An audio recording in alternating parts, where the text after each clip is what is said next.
Ao vivo, 1, 2, 3. Boa noite, eu sou Marcelo Araújo. Estamos começando mais uma edição de A Live, sempre entrevistas interessantes com pessoas de várias áreas. E hoje vamos receber, direto de Divinópolis, Minas Gerais, o ator, artista circense, Luiz Mingau, escritor, também chegando agora aqui, vou adicioná-lo.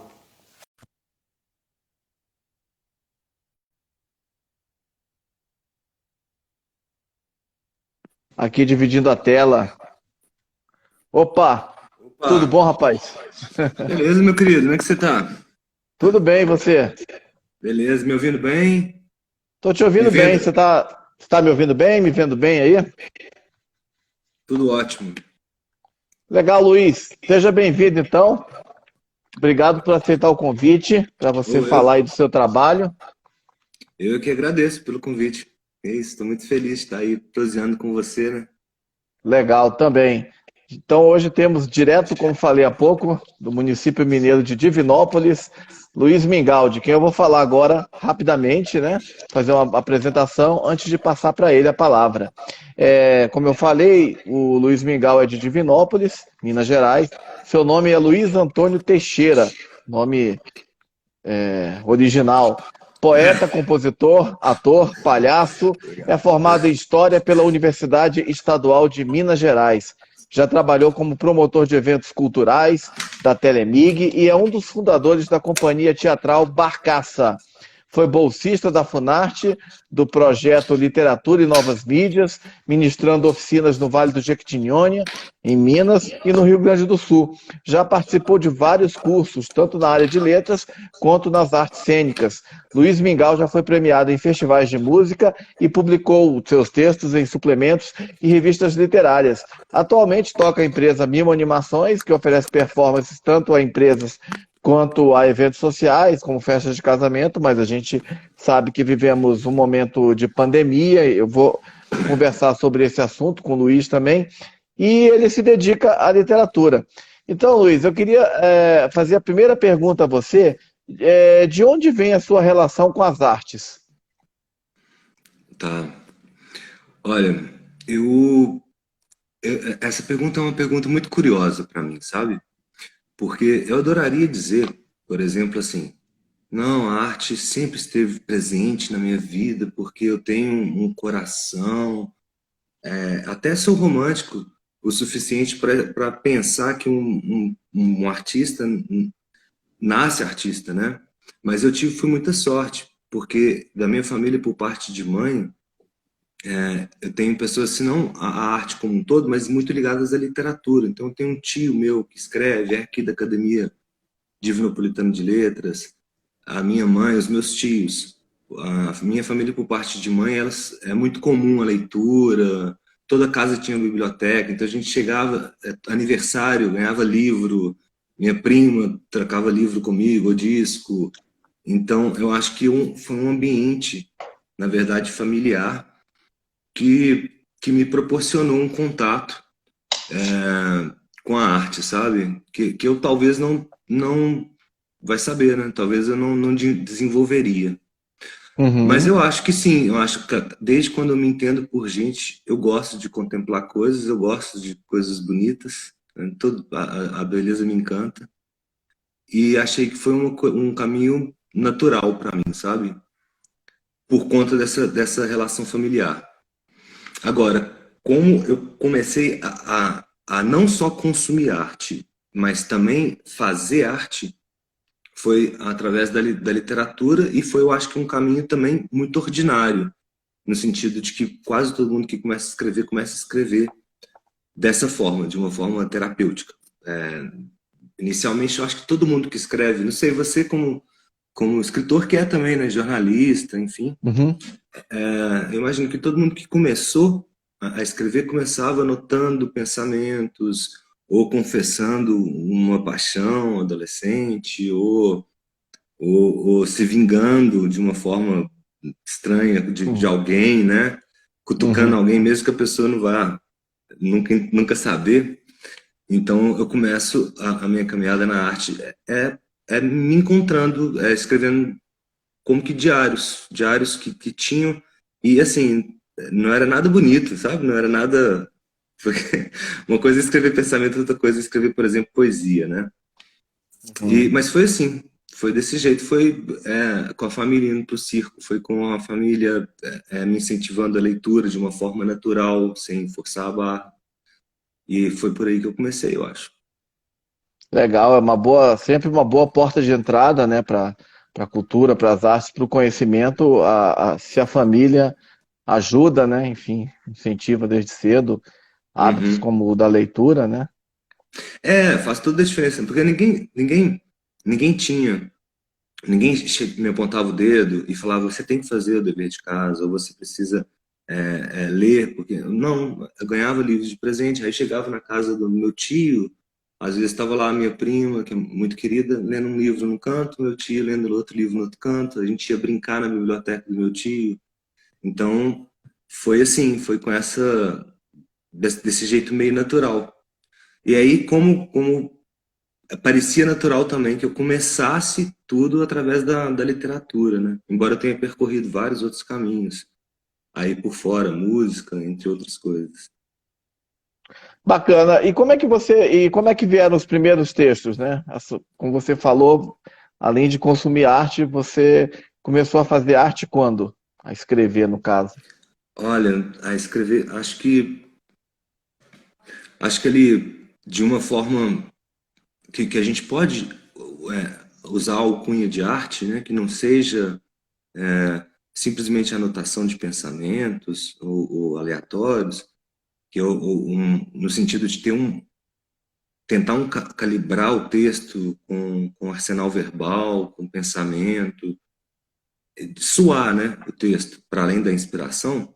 Eu acho que já ir no segundo grau, tipo, a aula chata, eu já entendi o que o professor queria dizer, sabe?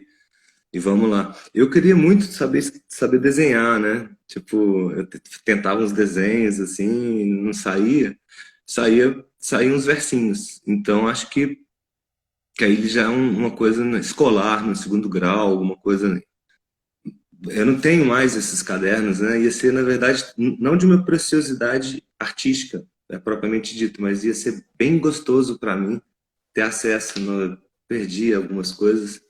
Mas de moleque alguém, a minha família guardou algumas redações, porque, sabe, eu não sei como é que foi com você, mas nas escolas em que eu estudei tinha alguns concursos de redação.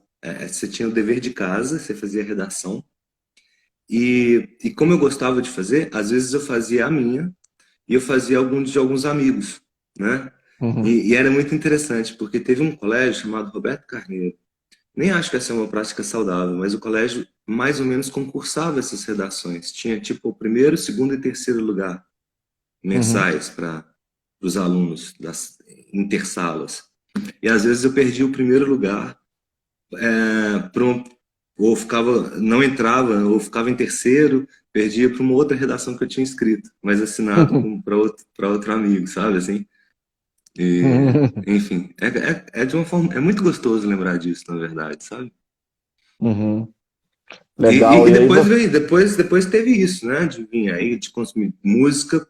Eu não sou músico, embora eu tenha composto de enxerido que sou. Me apaixonei pela música, cinema, e aí eu fui consumindo arte, né? Na medida do acesso que eu tinha. E ali fui me aventurando em outras áreas. Uhum. Interessante. E esses primeiros textos, além das redações, né, que você começou a escrever, eram o que? Eram poemas? O que que você falava nesses textos? E, rapaz, sim, tematicamente, basicamente amor, né? Tem uma poesia do Mário Quintana, eu não vou saber de cor, assim, de saída, de pronto para te dar. Mas tem uma poesia que é muito legal, porque ela fala que não importa se o poeta está falando da guerra, se o poeta está falando de um gato preto, se o poeta está falando qualquer assunto. Toda poesia é uma poesia de amor. E, e é engraçado, eu não posso falar por todo mundo, né? Mas ainda quando o amor não era presente, ou quando eu não tinha o coração preenchido por uma pessoa, a tendência era escrever como se houvesse essa pessoa. Então, os primeiros versos são versos de amor, certamente. Bacana. Isso você tinha quantos anos, mais ou menos? Então, eu sou meio ruim, sabe, com essa coisa Aham, de data, eu sou meio retardado. Mas não aham. sei, tá? Adolescência. 14, 13, 14 anos, talvez. Legal, Luiz. E aí você foi escrevendo, enfim, escreveu muito tempo, depois você estava me contando que uma época você parece que parou a escrita. O que aconteceu para você interromper essa sua carreira precoce de escritor? Foi na verdade foi assim, porque daí já passou um tempo, né? Porque eu fiquei meio obcecado com essa coisa da escrita e a coisa da leitura também. Então, uma coisa facilita a outra, né? No caso, escrever bem requer ser um leitor voraz. E, e aí quando eu senti que eu tinha alguma coisa com alguma relevância, eu ajuntei tudo numa mídia só, num computador, sem nenhuma preocupação com backups ou nuvens, enfim. E nesse afã até organizacional, né, de juntar tudo numa mídia só, eu acabei passando por um pequeno acidente na minha vida que foi ter esse computador furtado, né? E eu adoraria, na verdade, dizer que, tipo assim, que eu planejo muito bem minha vida e tal, mas na verdade muitas coisas, a verdade é que muitas coisas da minha vida aconteceram por acaso. E aí nesse acaso ter um computador furtado, eu me dei conta de que, poxa, tudo que eu escrevi até aqui foi por água abaixo, né? E talvez não fosse tão bom, talvez algumas coisas fossem boas, mas aqui eu tinha um sentimento, né? Envolvia era como, talvez não seja nem exagero dizer que era como um filho, né? Que é uma obra sua, enfim. Aí diante disso, eu realmente fiquei bem chateado. E aí aconteceu, eu como que brochei de escrever, sabe? Então, assim, eu peguei e não tinha mais o que eu tinha escrito, mas também não conseguia escrever mais. E aí, nisso de não escrever mais, eu comecei a sentir falta de me expressar, né? E aí, por conta disso, quando eu sentia vontade de falar alguma coisa, mas não conseguia, aí, por conta disso, é que acabei flertando para outras áreas, tipo teatro, palhaçaria, principalmente. Na verdade, é palhaçaria mais do que qualquer outra coisa, né? E Uhum, foi assim. legal. E você é formado em história, você chegou a trabalhar como professor de história? Não, nunca, nunca, cara. Eu estudei história, eu gostei muito de fazer o curso, sabe? E eu acho que me abriu muitas possibilidades conscienciais em conhecimento, e para mim foi fenomenal. Hoje em dia, nessa época de fake news, né? A gente sabe que algumas notícias são mentirosas, têm mais vitalidade do que a verdade, um senso crítico, tudo isso foi muito importante para mim no curso de História. E eu recomendaria, no mundo ideal, todas as pessoas fariam um curso de História, porque, de fato, é algo que a gente guarda para o resto da vida, né? E claro que a gente precisa sempre estar se reciclando. Mas não, cara, a sala de aula era uma resposta que eu não queria para mim, né? Porque Uhum, tem também, quem faz história também pode trabalhar com pesquisa, né? uhum, Mas o mundo acadêmico não era o mundo que me agradava, né? Apesar de alguns professores me incentivarem muito para seguir uma carreira acadêmica, terminar, fazer um mestrado, doutorado, aquilo lá não era um ambiente que eu gostava. Gostava de estudar, mas não gostava de história a ponto de trabalhar com isso, não. E dar aula, cara, é de uma responsa enorme, porque você está aí na formação de cidadãos, né? De pessoas que vão tocar esse mundo, talvez quando a gente não estiver mais aqui. E essa resposta aí, professor tem que ter realmente a vocação, né? Já que eu não uhum. tenho, eu não vou insistir com isso. Entendi. E, enfim, aí você falando que foi para o circo e para o teatro, você fez vários cursos, né? Como é que foi a sua formação para se tornar um ator e também um artista circense, né? Um palhaço? Uhum. Que cursos você fez? Você tem, como é que foi essa esse ingresso, né? É, que nem eu falei, né? Na verdade, eu tinha um flerte já com o teatro. Aqui na minha cidade, a gente não tem até tem uma tradição teatral forte, mas infelizmente nas últimas décadas isso tem se perdido, enfim. Tinha alguns grupos aqui que faziam comédia do tipo pastelão. E eu achava que aquilo era gostoso de assistir, enfim e tal, mas eu não tinha muitas referências com relação a teatro.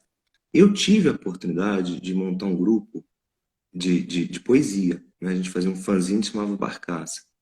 E o zine em si deu muito certo, eu me relacionava com pessoas muito inteligentes, muito dispostas, então a gente começou a apresentar em festivais o fanzine, uma exposição de banners que reproduziam esse fanzine, que é o Barcaça, e aí, de repente, naturalmente foi surgindo a apresentação de poesias, de uma forma que aos poucos foi se tornando mais cênica ou mais performática.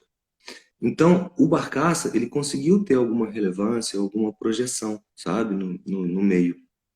Aí, eu e Bianca, dando uma ceninha aqui pra amiga minha. Mas Uhum. aí, é, Bem-vinda. bem-vindo a todos, inclusive. Exatamente.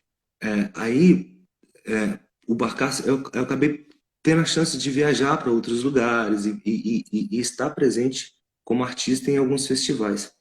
E nesses festivais eu tive contato com um teatro que eu não tinha na cidade, né? Com outras possibilidades do fazer teatral, com outras linguagens dentro desse universo que é o teatro. De modo que aquilo lá eu gostei. E aí muito eu fui flertando com o teatro, muito sem querer, sem querer nada demais, sabe? Fazendo um cursinho aqui, o cursinho já estava lá, estava em São João del Rei, por exemplo, ou no Fórum das Letras, em Ouro Preto, e tinha um curso de teatro, tinha um curso de palhaço.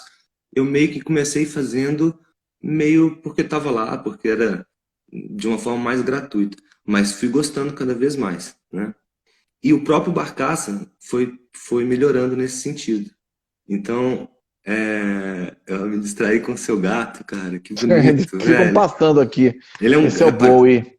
é o Boi do David Bowie, em Bowie. homenagem. Ah, É. tá. Eles ficam, são 7 aqui, então de vez em quando eles passam por aí andando. Nossa, esse aí o Bowie é enorme, né? Parece um É. puma, assim, mas lindo, viu? E ele tem uma Obrigado. pedra verde, não sei, um reflexo. Ele tem Acho que os olhos, né? Ah, será que foi isso? Eu não vi. Enfim, depois eu É. confiro. Valeu. E aí foi assim, eu fui fazendo esses cursos assim. Depois, quando eu me dei conta de que o palhaço era algo que me mexia muito, que eu gostava muito de fazer, aí eu comecei a fazer cursos mais direcionados para essa área. Então eu estudei pessoal, eu estudei com um Tuga, já vou falar de Mimo Tuga.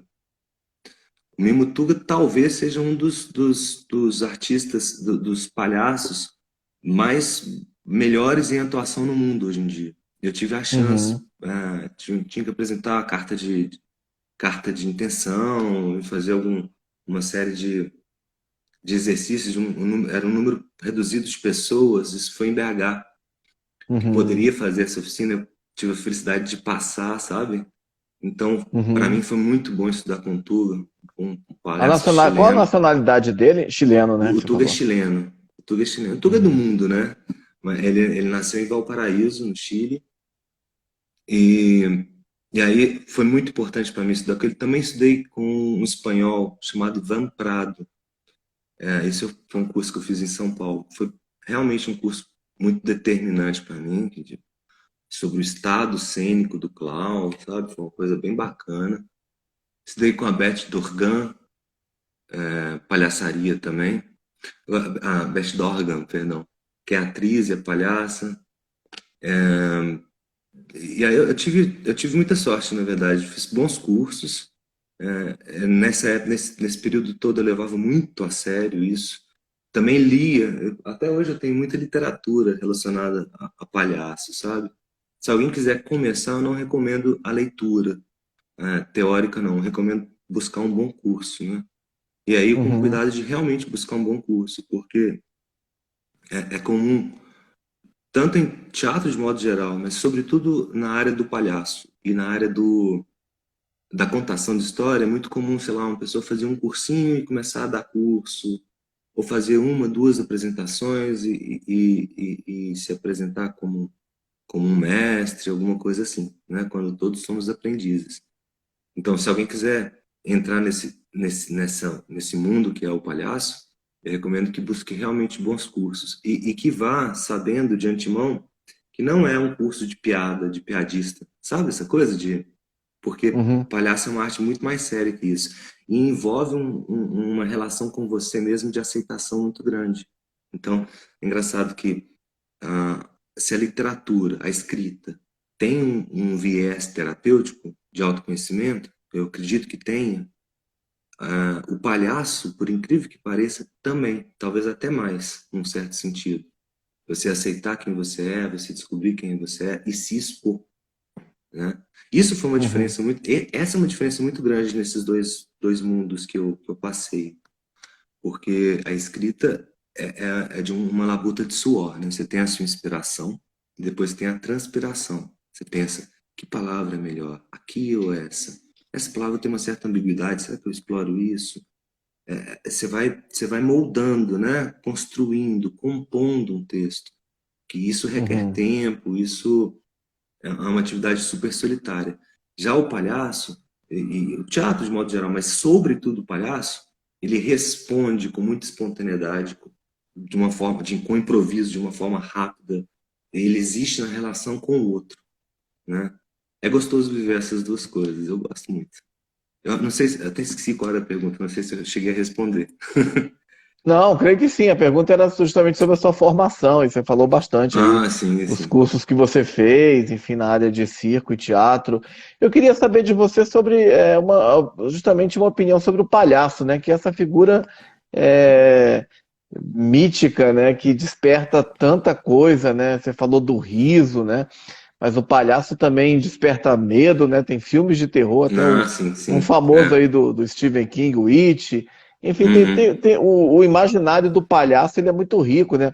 Fellini, um diretor famoso italiano, né? Que é, uhum. Esse filme tinha, Felino é tinha maravilhoso. muito do circo, né? Nos filmes dele e tal. Como é que você avalia essa importância histórica do palhaço e também do circo, essa atmosfera mágica que após tantos séculos, né? Ou talvez até milênios, né? O circo é até uma arte muito antiga. Como é que você avalia essa influência do circo até hoje e do palhaço, né, que é o seu ofício, um dos, né, no Uhum. imaginário humano?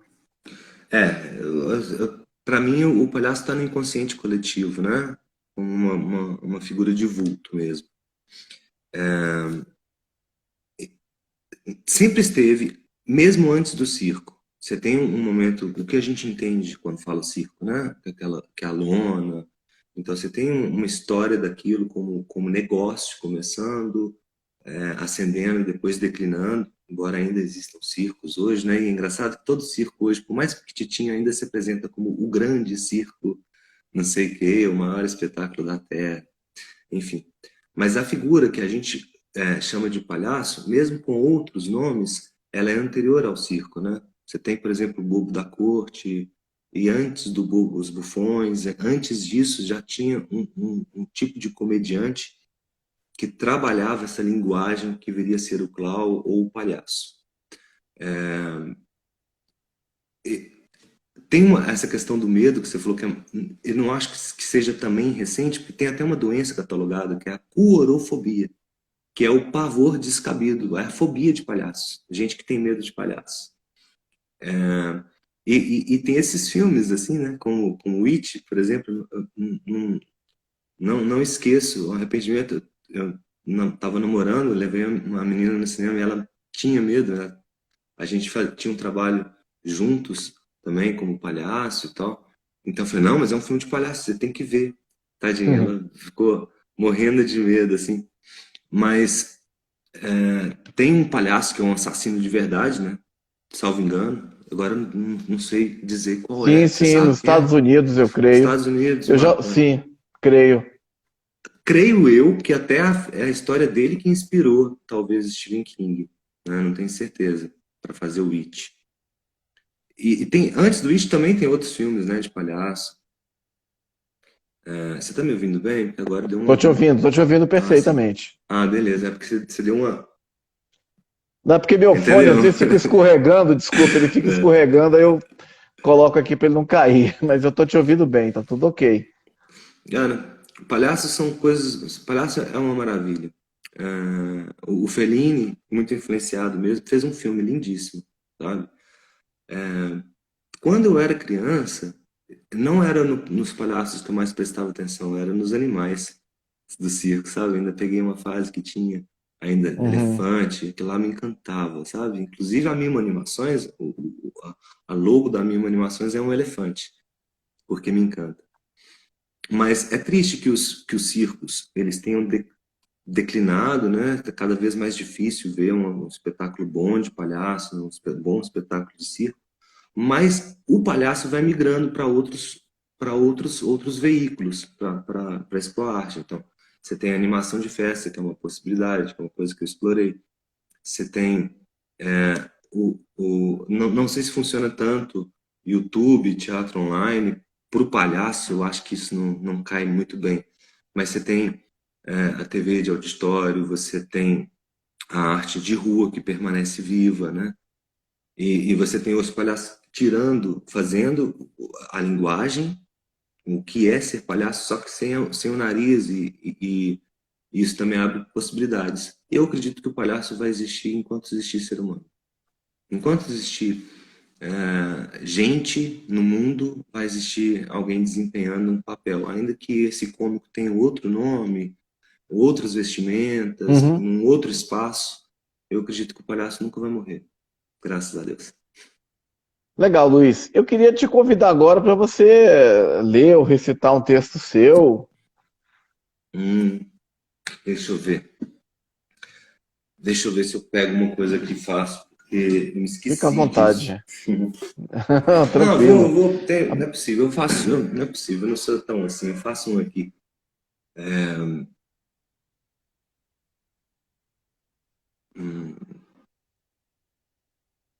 eu vou te pedir para fazer isso mais pro final, pode ser? Tá Eu bom, sem tô com problema. cabeça ali um pouco nas nuvens. Não, tudo bem. É porque, Eu queria. na verdade, quando a gente conversou, você me falou mesmo, né? Quem sabe você não leu os textos e tal, mas tô com a Uhum. cabeça muito voada, esqueci. Mas em breve me ocorre algum aqui, eu te falo, tá bom? Tá bom, então, fica à Então vamos lá. vontade. Vamos falar então justamente da sua, que você parou uns tempos, né, de escrever e depois Uhum. você retomou essa atividade. Já envolvido, muito envolvido com o teatro e o circo, você voltou a escrever. O que te fez voltar à escrita? Então, é curioso, né? O palhaço vai me socorrer enquanto artista quando eu não consigo escrever. E aí eu caminho um pouco, engatinho um pouco nessa senda que é o palhaço, evoluo um pouco, aprendo. O meu palhaço ganha corpo, ganha personalidade, eu começo a ter muita agenda e nem penso mais em escrita. Quando eu caminho um pouco com o palhaço, aí a escrita começa timidamente a me ocorrer novamente, sabe? Como se ela só precisasse mesmo de ter um momento de respiro. E aí a pandemia é engraçado. Eu começo a fazer, a trabalhar realmente profissionalmente com teatro por conta desses documentos que eu perdi, desses textos que eu perdi. E agora a pandemia me impede de trabalhar como palhaço. Então, na pandemia, eu comecei a escrever muito, realmente. Comecei a escrever de forma constante, eu comecei a me dedicar mais à escrita. Então é interessante isso, né? A pandemia chega, não posso fazer o palhaço, e aí, nossa, o que que é? Para além, claro, das incertezas econômicas, enfim, tem essa questão de que eu tinha uma agenda aí de 4, 6, pelo menos 6 espetáculos por mês, né? Apresentações mensais. De repente eu fico sem fazer nada, aí dá uma crise de abstinência, sabe? Uma vontade de fazer o palhaço, de fazer meu palhaço. E aí eu acho que eu vou suprindo isso com a escrita. Mas a própria situação pandêmica me afetou muito. num sentido filosófico, como emocional. Aquilo me deixou muito, muito balançado. Tanto é que eu escrevi justamente usando a pandemia como tema, né? Nos relatos da quarentena, enfim. Foi uma experiência fantástica, inclusive, para mim. Queria que você falasse um pouco sobre essa experiência, então. O que que são esses relatos? Os relatos da quarentena. Os relatos da quarentena são textos, né? São contos. O que eu faço, o que eu fiz, faço ainda, mas vou voltar a fazer, porque eu interrompi.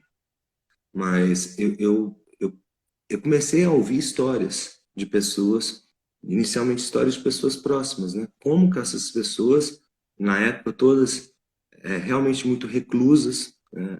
Aderindo muito à quarentena. E aí essas pessoas começaram a falar comigo, a contar para mim das experiências pessoais delas nas casas delas.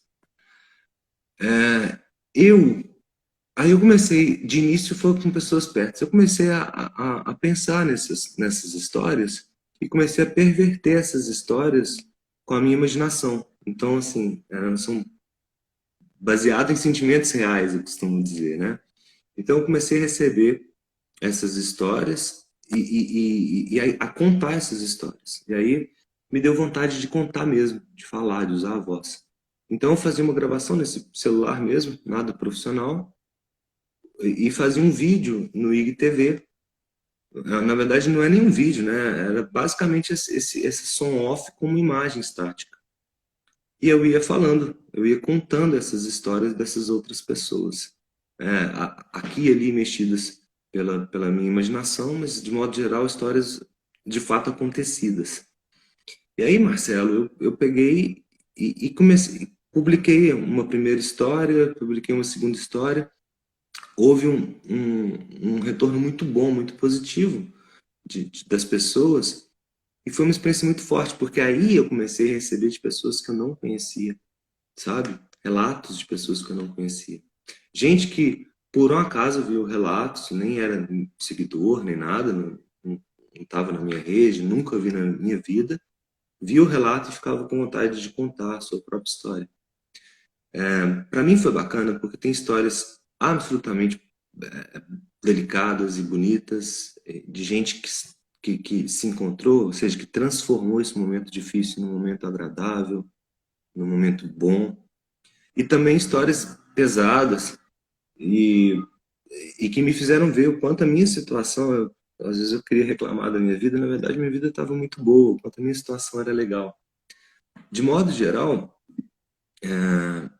as pessoas no público, nos comentários públicos, faziam comentários elogiosos. Ai, que lindo! Nossa, que incrível isso! E no privado, faziam comentários mais pessoais e realmente fortes.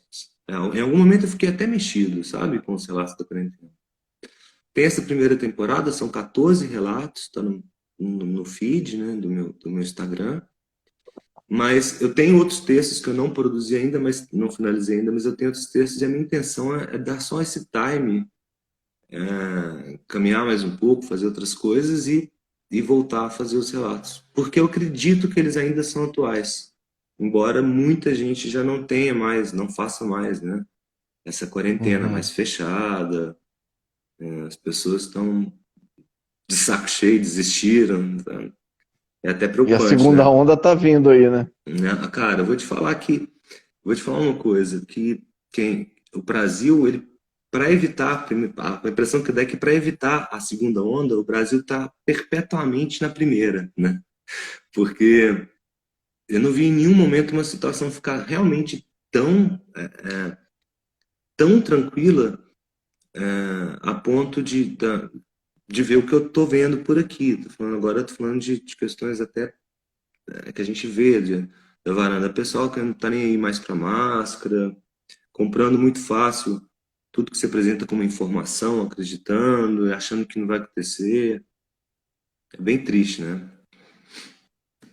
Como é que tá o movimento aí de bares, assim, essa... Ô, rapaz, aqui na minha cidade, liberou geral. Na prática, você tem. Quem fica em casa por consciência. As autoridades, elas elas liberaram, assim, tipo, muito embora a situação não seja boa, é engraçado isso, né? É. Mas eu acho que aí existem pressões, né, econômicas, existe, enfim, pressões ideológicas, existe muita coisa envolvida. Mas aqui na minha cidade, o que eu vejo é basicamente muita gente sem usar máscara, muita gente saindo à noite. Os eventos, por exemplo, para falar que eu faço eventos de 15 anos, formatura, casamento, eles estão liberados no momento para até 250 pessoas, né? Eu estou dando os meus pulos, improvisando, mas eu não faço um evento desse por questões, inclusive éticas, né? Porque eu sei que o que eles colocam como protocolo de segurança, na verdade, é mais retórico do que efetivo. Uhum, Porque, Marcelo, bêbado não respeita porra nenhuma de distanciamento. Que dia claro. que você vai encontrar? Você bebe uma, você encontra um brother, seu amigo, pô, você quer dar um abraço, você vai. E aí aquilo, a pessoa tira uma foto, uma selfie, ajunta todo mundo para caber naquela tela. Depois vai todo mundo conferir na mesma tela, né? Se saiu bem. E, enfim, não existe álcool gel que baste, sabe? Para essa situação, não. Aí eu estou muito preocupado, muito É, assustado com a atitude das pelo que, pessoas. pelo que você me fala, a situação em Divinópolis não é muito diferente da situação de Brasília, nem do Rio, nem de Santa Catarina, né, nem de lugar nenhum desse país, né? Aqui em Brasília também, eu precisei sair sábado à noite para comprar uma peça para o meu computador, foi numa loja que estava aberta ainda, e passando de carro, assim, os bares lotados, cheios, música ao vivo. Você vê anda aqui em Brasília também, muita gente sem máscara na rua, nas E lojas, inclusive. é engraçado, entrou agora na live o Túlio Rivadavia, que é um produtor cultural fantástico, de realizações monstruosas assim, no cenário cultural divinopolitano, e que eu tenho a sorte de ser amigo pessoal. Oi, Túlio. E aí, eu tenho conversado muito com esse camarada aí, o Túlio, sobre a pandemia e sobre a pandemia na nossa cidade, que por um acaso ele também é daqui, né? Da minha cidade natal. E aí, a gente conversando sobre isso, a gente chegou à conclusão triste de que, para além da desinformação, para além da pessoa que surta, não consegue mais lidar com o isolamento, ou que se vê muito preocupado com as questões relacionadas à economia, para além de tudo isso, existe também uma dimensão de desamor, sabe? E isso é o mais triste. Uma pessoa que é jovem e que tem uma saúde perfeita, que assim supõe que tem, e que começa a calcular, tipo, assim, não vou largar os meus prazeres, mesmo que sejam efêmeros, não vou largar, não vou abrir mão dos meus prazeres, no caso de um barzinho, por exemplo, por conta de uma doença que não vai afetar a mim, ou que eu suponho que não vai afetar a mim, né? E aí, os velhinhos que se foram, os cardíacos, enfim, a galera com morbidade, eu não tenho isso, não é comigo. Eu não duvido de que, para além de toda desinformação que existe, que a gente sabe que tem, aí eu acho que também tem essa dimensão, sabe, de falta de humanidade. Isso, para mim, é o mais triste. E isso, inclusive, para a gente retomar o nosso assunto, isso, inclusive, foi tema, não só dos relatos da quarentena que você citou, mas de uma série de poesias que eu tenho feito, já preparando, inclusive pensando num livro, porque eu realmente quero lançar esse livro. Provisoriamente estou colocando como Evangelhos Pandêmicos o título. Nossa, bom texto, bom título, ótimo título. Pois é, por enquanto não tem nada publicado nas minhas redes, mas tem alguma coisa que dá para sentir, para quem acompanhar no meu Instagram, dá para sentir nas poesias que eu tenho feito, poesias mais sintéticas, menores e tal. Então, eu tenho produzido também poesia, sabe, para esse momento. É uma poesia que se posiciona um pouco mais politicamente, uma poesia não tão lírica, e que eu pretendo. Eu faço questão de te dar um toque quando isso realmente virar realidade, sabe? Eu pretendo, de fato, Que ótimo. publicar. De repente, a gente até vem aqui para falar, para você me Claro, com falar, na certeza. verdade, da sua leitura, o que você achou. Mas eu estou empolgado com esse livro. Bacana, parabéns. Só uma observação, né? Enfim, isso que você falou é bem sintomático essa coisa, né, de usando um termo da medicina e muito da medicina, mas essa questão que você trata é a questão do egoísmo também, né, da pessoa não se preocupar, além de não se preocupar consigo, né, não se preocupar com os outros, né, de que ela Uhum, pode, mesmo não tendo nada, sendo assintomática, transmitir a doença, como você falou, para idosos, para pessoas com comorbidade, né, é uma coisa bastante egoísta isso, né, enfim, e de não se privar dos prazeres momentâneos, né, que todo mundo gosta, mas não é um momento adequado. Mas também dá até uma questão de ignorância, porque muitas vezes você pode não. E a gente vê casos de pessoas jovens, bem de saúde, que acabam às vezes morrendo ou sofrendo ah, sequelas, sim. que essa doença é uma roleta russa, né?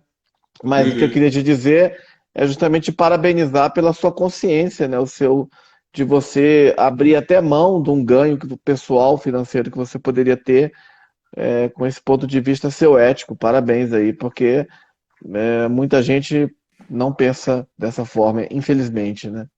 É. Ah, E pois a gente é. sabe que as pessoas precisam sobreviver. Tem É isso, difícil eu não, criticar também os quem. outros fornecedores, né? Eu não posso nem, quem sou eu para julgar, né? Mas sim, enquanto eu tiver condições de evitar, por questões Uhum, éticas, eu farei. Nem é só, na verdade, questões éticas. No caso, por exemplo, no caso da minha área de atuação, eu vejo um casamento, um fotógrafo pode até ter dificuldades, mas ele com a máscara, para cumprir um protocolo para inglês ver, não um protocolo retórico apenas. Ele com a máscara, ele consegue desenvolver o trabalho dele. No meu caso, a máscara, ela mata muito, porque eu preciso da minha boca para me espantar, para sorrir, eu preciso da expressividade. Você pensa como que a gente olha para você ver o tanto que isso aqui elimina, ainda tem os olhos, né? Mas elimina a quantidade de sentimentos, de expressões que eu posso passar e transmitir para você. Entende? Então, tipo assim, mesmo assim, eu não entregaria um serviço tão qualificado, tão bom, se eu fizesse essas festas. E eu percebi que nesse meio é muito importante a, a moral que você tem. O termo certo não é esse. Você chegar pontualmente no evento, você não beber, você não se envolver de uma forma não profissional com as outras pessoas envolvidas, você fazer o seu melhor, seja para 200 pessoas, seja para 30. Então, eu consegui chegar num ponto em que o meu nome está associado com uma boa qualidade de serviço também, nessa área, né? E então, eu não gostaria de não entregar um bom serviço. De modo que, para além das questões éticas, para ser absolutamente sincero, tem também essas questões que são técnicas mesmo, né? Como é que eu vou manter o distanciamento se o meu trabalho é justamente abraçar, dançar, botar a mão, sabe? É isso que eu faço. Então, por enquanto não houver, enquanto eu não tiver certeza, né, de que é seguro para mim e para todas as outras pessoas, eu prefiro me manter afastado de eventos. É meu E posicionamento. você tem a sua empresa, né? Mimo Animações, né? Que Se eu me você animações. toca ela, né? Enfim, de todas É, as formas. Então, você falava que antes da pandemia você tinha uma média de 6 apresentações por mês, né? E depois uhum, uma parada brusca. Então, está totalmente parado esse negócio, o seu negócio particular, né? é muito doido, né? A vida é realmente surpreendente. Você vê que no início do ano eu tava, porque na Mimo Animações eu sou tudo, né? Eu sou diretor, mas eu sou ator, eu sou, como eu gosto de brincar, eu sou presidente, zelador, o social media, eu faço tudo na Mimo. A Mimo Animações, na verdade, sou eu, né? E, e eu tinha planos no início do ano, eu estava construindo planos para expandir a Mimo Animações, sabe? Para tornar a Mimo Animações ainda mais presente, um alcance maior no Centro-Oeste Mineiro. E hoje não, hoje a Mimo está estacionada, está em stand-by, e eu já estou com esses planos. Aí a literatura realmente passa a ser, para além de um prazer, passa a ser algo que eu estou pensando muito seriamente. Como que eu faço um produto literário? Que tipo de produto é relevante? Como é que eu consigo ter, é, criar uma autoridade nas redes sociais, ou no, nas redes sociais, ou no enfim, que tipo de produto eu entrego? Eu já estou começando a pensar, eu quero voltar a fazer os espetáculos, mas já estou começando a pensar realmente como a escrita também como uma profissão, sabe? As coisas ainda estão um pouco vagas para mim, mas é algo que eu tenho pensado. Tem uma mensagem aqui, vou ler, tá? Dá licença, viu, Claro, Marcelo? por Eu não favor, sei se é fique à uma pergunta. vontade. Legal, você é o cara de mim muito. Ah, o Vander, conheço demais. O Vander, gente, Vander de Oliveira, diretor do Pau Comédia, muito bacana. A gente é parceiro sim, né? Já tem um tempo que a gente estamos marcando para mim fazer uma oficina aí com eles, não foi possível. Quem sabe ano que vem, né? Quando tudo estiver normalizado, né, Wander? Um grande abraço para você, meu querido. E bola para frente, Marcelisa. Não, beleza. É justamente isso. Então, por enquanto, a Mimo tá realmente você está se dedicando à literatura, né? Estou me dedicando à literatura. Eu tenho uma situação que, na verdade, agora estou com pouca renda, mas também estou com pouquíssimo gasto. Então, estou sendo gentil comigo mesmo, né? E com a minha consciência, e estou me dando esse time mesmo. Enquanto for possível, pelo menos, eu não farei eventos. E é doido isso, para explicar isso para os clientes, assim. Eu tô trabalhando para empresas, né? Algumas empresas. Algumas empresas, elas realmente apresentam protocolo. Você já ouviu falar da Farmax? De uma empresa chamada Farmax. Farmax? A Farmax Não. faz bicarbonato, Uhum. produtos de beleza, produtos cosméticos, produtos para bem-estar e saúde. É uma empresa enorme que está presente aí em 6 países, né? A Farmax me convidou para fazer um trabalho lá, uma intervenção, porque eu trabalho também não só com as festas e eventos, eu também trabalho de Uhum. forma com intervenções em teatro empresarial, né? E aí eu tive reuniões, a gente fez reuniões online, eles me passaram o protocolo da Farmax. É impressionante, os funcionários, eles vão com ônibus que foram fretados pela Farmax. Eu me senti mais seguro na Farmax, por exemplo, do que indo aqui na esquina comprar um pão francês na padaria, entende? Então aí quando eu vejo que você tem uma preocupação real, uma postura real, onde a saúde ela está em primeiro lugar, aí eu me sinto à vontade para trabalhar, mas evidentemente a agenda está bem menor, Uhum. inevitavelmente.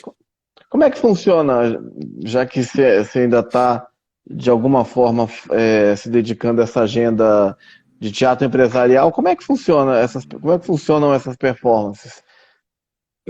Você São fala temas que a as empresa te minhas? propõe, Isso. essas performances para empresas Ah, sim. institucionais. Pois é, eu tenho um bom diferencial quanto a isso, porque geralmente são grupos teatrais, eles criam peças de teatro para diversas necessidades da empresa. Então, para dar um exemplo real, tá? O DST, prevenção ao DST. As empresas têm o CIPAT, uma vez por ano, uma semana, precisam dedicar recursos e tempo a trazer algumas informações para os seus funcionários. O que geralmente as pessoas fazem? DST, montam um espetáculo de teatro, geralmente tendendo ao humor, que vai tratar de DST. Esse espetáculo eles saem vendendo o mesmo espetáculo para várias empresas, gerando com várias empresas. Bacana. O que eu faço é diferente. Eu não crio um espetáculo genérico para que sirva para qualquer empresa. Eu crio um espetáculo, na verdade nem é um espetáculo, é uma performance, tá? Uma performance geralmente mais tete a tete, para baseado numa necessidade específica de uma empresa. Então a empresa me procura, é feito um briefing, aí eu vejo quem é o público-alvo, o que ela pretende, quais são as dores que essa empresa tem, O que essa empresa tem de única, sabe? Qual é o perfil dos funcionários dessa empresa? E aí sim eu vou criar uma coisa, usando personagens coringas, assim, eu vou criar alguma coisa justamente para essa empresa. Então aí você tem um trabalho muito mais personalizado, né?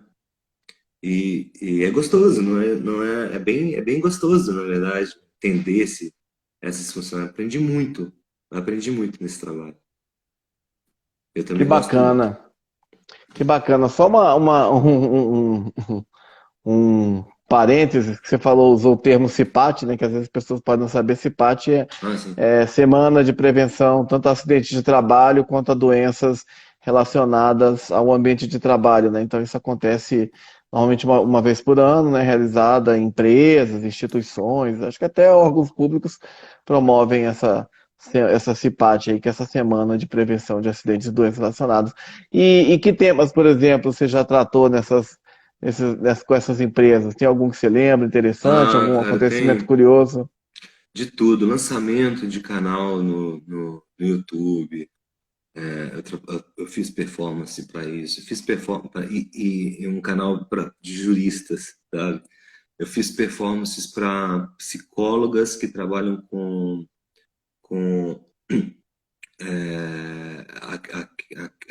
aquela via sistêmica, sabe? Bert Uhum. Hellinger. Eu fiz trabalhos para prevenção de DST, eu fiz trabalhos para combater rádio pirata, eu fiz trabalho de endomarketing para a pessoa vestir de fato a camisa, eu fiz trabalho pela salubridade, até trabalhos assim, eu fiz muitos trabalhos escolares também, que é uma coisa interessante também de fazer, para além das empresas, eu também trabalho com escola no final do ano. E essa é uma observação que é interessante. Durante muito, a gente fica achando que esses eventos culturais, esses teatrinhos, espetáculos de dança de final do ano com, em escolas são para os alunos. E na verdade são para os pais, que são os clientes dessas escolas, né? Eles é que têm que se divertir. E é legal entender que, tipo assim, que na verdade o meu trabalho era distrair o pai, porque o pai vai ver a filha, sei lá, as outras meninas não estão nem aí, as outras pessoas não estão nem aí, e acaba sendo um momento que ele se mantém na plateia porque é socialmente exigido isso dele, né? A boa educação. Então, fazer trabalhos escolares também foi muito bom para mim, aprendi muita coisa. Eu fiz de tudo, cara, dentro do teatro interativo. E festas, né? Para Uhum. sempre, muitas festas. Aí festas é a liberdade total. Festas é incendiar um ambiente. 15 Uhum. anos, casamento, aniversário de 60 anos. Fiz um aniversário de 100 anos, de um velhinho tão jovem, cara. Foi impressionante para mim. Muita coisa Legal. bonita. E aí tem a interação com a plateia, né? Fundamental no evento desses, né? Tanto empresarial, quanto em escola, quanto eventos sociais, né? Né, a minha pegada é essa, né? É o teatro interativo. Eu não sou de subir no palco italiano, nada contra. Acho um trabalho belíssimo, mas essa coisa de ficar no palco narrando uma história e só ser assistido não cola muito comigo, não. Eu gosto de um tete-a-tete. Então, eu, numa peça de teatro, eu sou o cara que desce do palco e vai no meio da plateia mesmo. Nesses eventos também, sim. Sobretudo festas. Aí é realmente aquilo de. Na verdade, eu não sou só visto como envolvo numa encenação, num desenvolvimento cênico de uma história, muitas vezes de improviso, eu envolvo as pessoas ao redor. Então é, por exemplo, um casalzinho numa festa que eu vou fazer o casamento de mentira deles, entende? Ou eu vou Uhum. ensinar de uma forma cômica, evidentemente. A galera toda nas mesas ao redor vão rir, vão opinar. Eu vou ensinar ele a conquistar ela, por exemplo. Isso com o Mimo, né? Que é o carro-chefe da Mimo Animações, que é o meu palhaço. O nome do meu palhaço é Mimo. Então, Uhum. Sim, aí eu deixo de ser uma pessoa que está contando uma história de princípio, meio e fim para te envolver, sabe? De uma forma brincante, de uma forma divertida. E geralmente as pessoas adoram. E olha, eu vou te falar, tem muita gente que me contratou dizendo assim: ah, o fulano de tal, o meu sogro, ele é rabugento, toma cuidado, não brinca com ele. E chegava lá na hora, o rabugento virava uma criança, cara. Impressionante, assim, ria, entrava na brincadeira. Isso acontece muito, né? Até porque tem Legal. isso, viu? Que acabou de me ocorrer.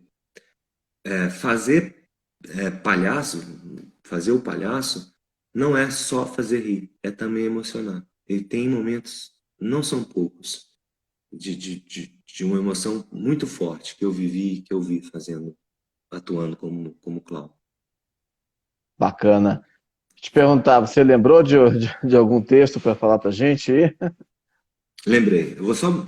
Será que é muita falta de educação se eu beber um copo d'água? Claro que não, fica à Então, vontade, a live é sua. Isso é, como é é ao muito vivo, rápido, essas tá? coisas fazem parte, é bom que façam parte porque a espontaneidade também é bacana.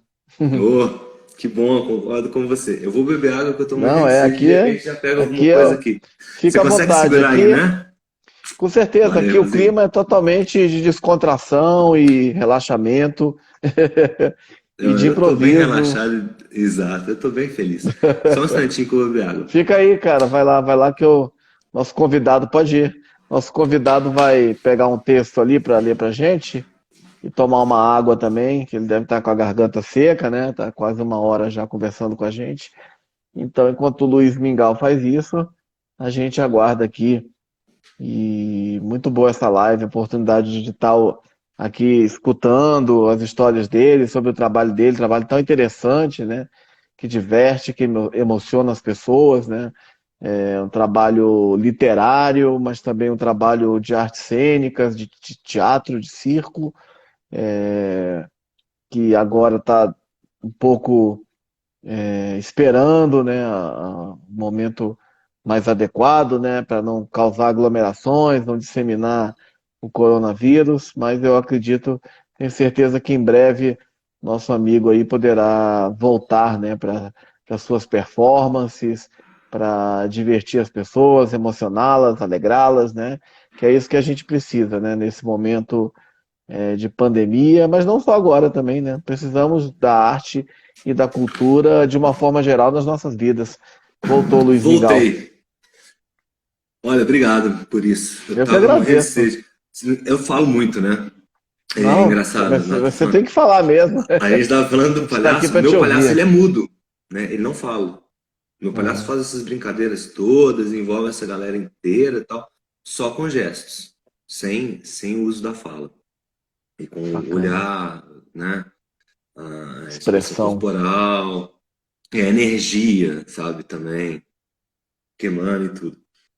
Mas eu tô aqui falando e morrendo de sede. Não, claro, Enfim, cara. uma poesia, você me pediu. A gente Por favor. comentou, eu me lembro aqui nessa live que a gente comentou que toda poesia, de uma forma ou de outra, é uma poesia de amor. Mário Quintana que disse isso, que é um poeta que eu admiro muito. E eu comentei que eu escrevia, quando eu comecei a escrever, no fundo dos cadernos, era sempre também versinhos de amor, né? Então vai um versinho aqui muito singelo, né? Que é esse. Sabe a baleia azul? Dizem que é pequenininha. A estátua famosa do Cristo no Rio, tadinho. A muralha da China dá até pena, de tanto que ela é pequena. A raiva mesmo, menina, que de vez em quando você sente de mim, é pequenina, perto do tanto que eu gosto de você. Perto do tanto que eu gosto de você, os elefantes são formiguinhas que passam e falam: Nó, que tantão. E é isso. Nossa, Obrigado. parabéns aí. Lindo texto, Obrigado, lindo obrigado. texto. Lindo texto. É bacana, parabéns aí. É o amor, né? Sempre inspirando os artistas, né? Que bom que existe amor, né? Ah, sim. Agora, recentemente eu tenho escrevido também bem na vibe da raiva, para ser sincero. Eu mencionei os Evangelhos Pandêmicos, que é esse livro que eu estou tentando, ainda planejando como fazer, qual é o melhor caminho para publicar, mas também foi acaba sendo amor de uma forma ou de outra, né? Quando você se Uhum. revolta com uma situação do seu país, por exemplo, não é que você não ama o país, né? É que você, justamente por amor, você está revoltado, tá chateado com alguma coisa e está expondo isso também. Negando, né, o velho falso dilema da ditadura militar, né? O Brasil ame-o ou deixe-o, né? Quando na verdade o Brasil ame-o, e se você ame-o, não deixe-o em paz, né? Reclama, se posiciona. Então eu estou fazendo uma poesia com essa pegada um pouco mais política, né? Inclusive a última poesia que eu postei ontem já é quase que uma amostra, quase que um primeiro um, tam- relacionando a gente com o vírus, colocando a gente no lugar de vírus, porque é um pouco isso, né? O que o planeta está fazendo, o que os vírus, o que o coronavírus faz com o nosso corpo é um pouco do que a gente faz há muito tempo com o planeta, né? E de repente a pandemia também tem essa possibilidade de leitura, de interpretação, de ser o planeta se voltando contra a nossa atividade viral, né? A nossa atividade enquanto parasitas, né? De sugar tudo, de sujar tudo, de, de, de enfim, de nos colocarmos acima e não cuidarmos bem da nossa própria casa, né? Que é o planeta como um todo. Bacana, bacana. Luiz Mingau, a gente está aí com 62 minutos de live. Opa! Enfim, eu queria te agradecer, então, imensamente por você ter participado dessa live hoje para contar da sua história, do seu trabalho, da sua paixão pela arte, ler o seu texto, recitar o seu texto, né, falar do seu trabalho, esse trabalho que, como você disse, diverte, mas também emociona e, enfim, é o que a gente precisa, né? A gente precisa muito de pessoas como você e a pandemia, Obrigado. por um lado, também nos chamou a atenção, né? Vários convidados que já passaram por aqui sempre falam de como a arte e a cultura foram valorizadas, né? Você vê um filme, vê uma série, lê um livro, vê um DVD, um disco, enfim, o que quer que seja. Enfim, a arte é fundamental e graças a pessoas como você. Parabéns aí pelo seu trabalho. Obrigado. Então, graças a pessoas como nós, você também é artista, né? E você abriu Obrigado. o espaço, está abrindo espaço para artistas conversarem e falarem do seu próprio trabalho. Então, parabéns para nós todos, parabéns para todo mundo aí que está assistindo também. Tomara que tenha sido interessante. E Legal, eu que Luiz. agradeço, cara. Muito bom trocar ideia. Vamos continuar trocando ideia, mesmo que não seja assim, Hum. né? Vamos continuar esse bate-papo depois. Muito agradável. Muito Não, obrigado. Obrigado para todo mundo aí também. com certeza. E quando o seu livro ficar pronto aí, se tiver os evangelhos pandêmicos, vamos fazer outra live. Você está convidado a voltar aí quantas vezes você quiser para a gente conversar. Claro, não precisamos conversar só aqui, mas quantas vezes você quiser Ah, voltar, sim, claro. Não, você é mais do que bem-vindo. volto para a gente ressituar, né? Onde que nós estamos na situação pandêmica e para tentar e para mostrar. E aí, de repente, até com mais leitura, né, das Uhum. poesias e tal, vou ficar absolutamente satisfeito. Mas estou muito Pô, eu agradecido de também. coração. Eu que agradeço também imensamente a sua presença, você ter aceito o convite. Queria agradecer também a todas as pessoas que participaram, né, que foram entrando na live aí ao longo da nossa conversa, né? Amigos seus, vários. Obrigado, gente, aí, por prestigiar o Obrigado Luiz também. Mingau. E é o seguinte, só um último Gratidão. recado. Essa live vai ficar salva aqui no meu perfil, aqui do Instagram, mas depois eu vou posso subir também para o YouTube, para as redes sociais, vou te mandar também depois o vídeo, para você também compartilhá-lo. Então essa Ótimo. live ela não acaba aqui, ela continua disponível. Então quem não assistiu pode assistir, quem viu só um pedaço e quiser assistir toda, quem quiser rever, indicar para os amigos, a live fica disponível aí, essa conversa continua. E depois as visualizações, você vai perceber depois, elas continuam acontecendo. Muitas vezes dezenas, até mais de 100, enfim, vão aumentando aí. Ótimo, que bom. Luiz Fazer Mingau, uma... então, mais uma vez, muito obrigado por estar aqui e que essa pandemia vai chegar ao fim, que em breve haja uma vacina para que você volte com tudo com a Mimo, Amém. animações, que seus projetos literários se concretizem, tudo de bom para você. Um grande abraço e a gente se fala. Valeu, meu irmão. Abraço, meu querido. Até mais. Até mais, tchau, boa noite. Tchauzão, boa noite.